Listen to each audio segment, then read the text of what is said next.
اعوذ باللہ من الشیطان الرجیم، بسم اللہ الرحمن الرحیم۔ سلطان ملک شاہ سلجوقی کی قسط نمبر 26۔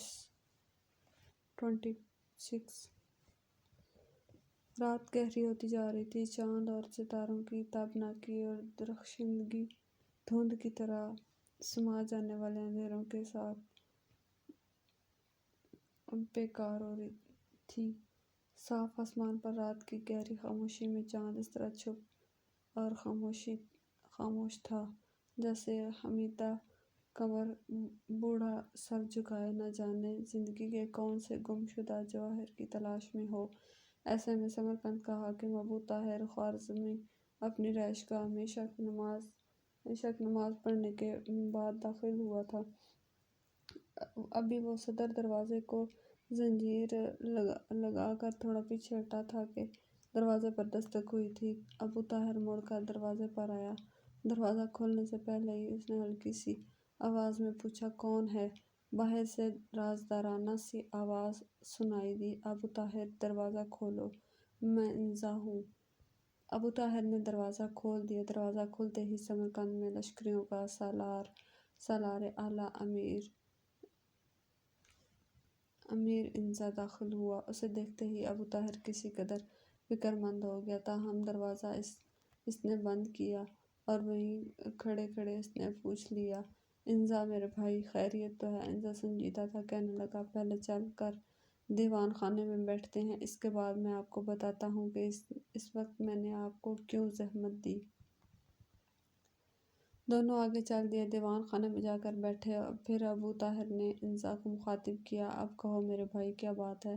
تمہارا اس وقت آنا کسی علت کسی وجہ کے بغیر نہیں ہے۔ امیر انزا نے کچھ سوچا، پھر کہنے لگا، ابو طاہر، میں پہلے بھی 2 بار تمہارے پاس عقلیہ تنظیم کے سربراہ عنایت اللہ کی شکایت کر چکا ہوں، لیکن میری ان شکایات کا کوئی ازالہ نہیں ہوا۔ اب عنایت اللہ اپنی حدود سے باہر ہو کر پھیلنا شروع ہو گیا ہے۔ اس کا خبث باطن اس قدر بڑھ گیا ہے کہ اس نے لشکر کے اندر بھی ایک دوسرے کے خلاف نفرت کے انگارے، عناد کے طوفان کھڑے کرنے شروع کر دیے ہیں۔ ابو طاہر، یہ عنایت اللہ اور اس کی تنظیم کے لوگ زہر میں بجھے ہوئے خنجر اور علم انگیزیوں کی چمکتی ہوئی خونی انگلیوں سے بھی زیادہ ہولناک اور خوفناک ہیں۔ ان کی اوباشی اور عیاشی کے ساتھ کسی کی عصمت عفت محفوظ نہیں ہے۔ اگر ان کا کوئی بندوبست نہ کیا گیا تو ابو طاہر یاد رکھنا، یہ خشونت آمیز ظلمت کی پرچھائیاں بن کر سمرقند کے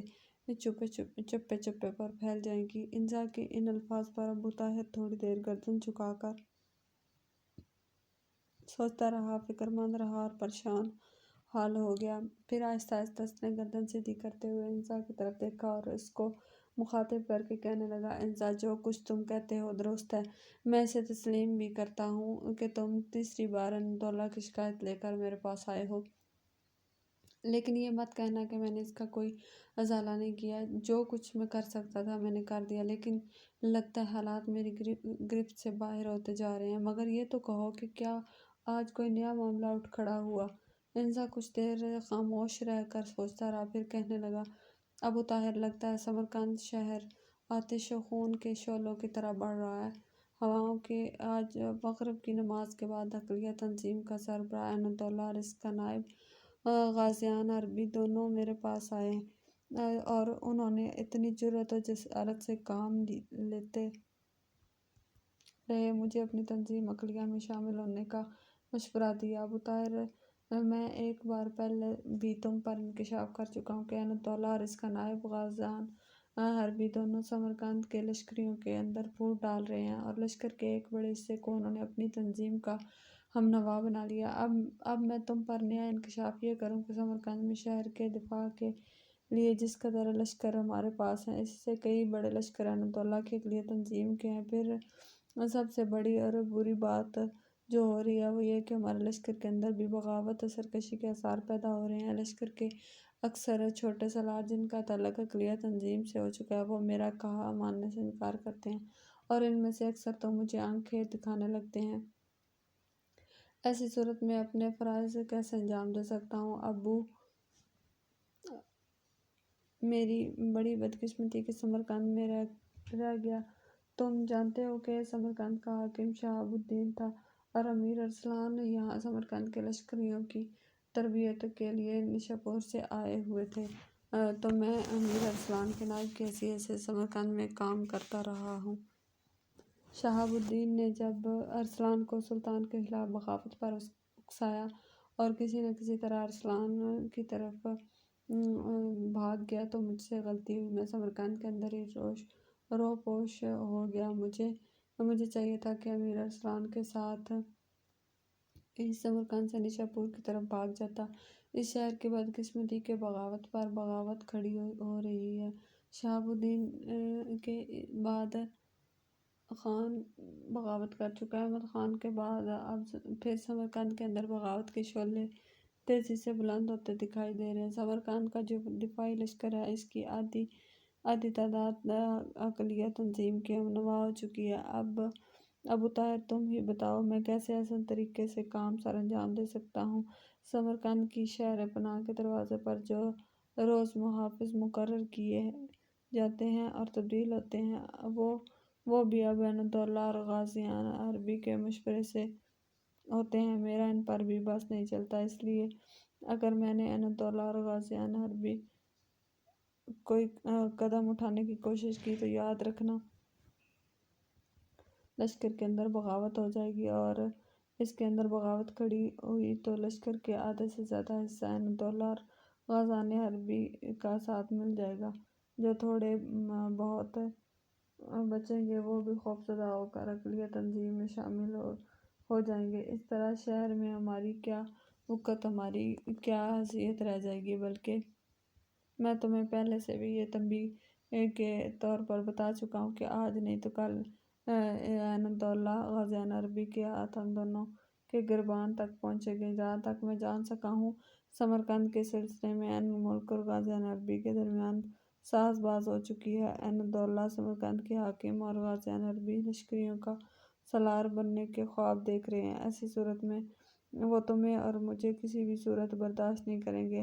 انزا خاموش ہو گیا۔ حاکم سمرقند ابو طاہر پھر گردن جھکا کر کچھ دیر تک سوچتا رہا، پھر فیصلہ کن انداز میں کہنے لگا، انزا میرے بھائی تمہارا کہنا درست ہے۔ لگتا ہے میں اور تم دونوں ہی سمرقند میں بے بس اور لاچار ہوتے جا رہے ہیں۔ میں نے ایک فیصلہ کیا کہ کل دن کے وقت میں عینالدولہ اور غازیان حربی دونوں کو بلاؤں گا اور سمجھاؤں گا کہ لشکر کے اندر تنظیم کا دائرہ نہ پھیلائیں، اپنی تنظیم کو اپنی گرفت میں رکھیں اور وہ لشکری معاملات میں دخل اندازی نہ کریں۔ ساتھ ہی انہیں یہ بھی کہوں گا کہ لشکر میں میرے اور انزا کے احکامات ساری رہنے چاہئیں۔ اقلیت تنظیم کا کوئی بھی فردان میں دخل اندازی نہ کرے۔ انزا میرے بھائی، معاملہ اب یوں ہے کہ اگر عینالدولہ اور غازیان حربی دونوں میری اس نصیحت کو مان لیا تو میں سمجھتا ہوں کہ دونوں مل کر سمرقند کے حالات کو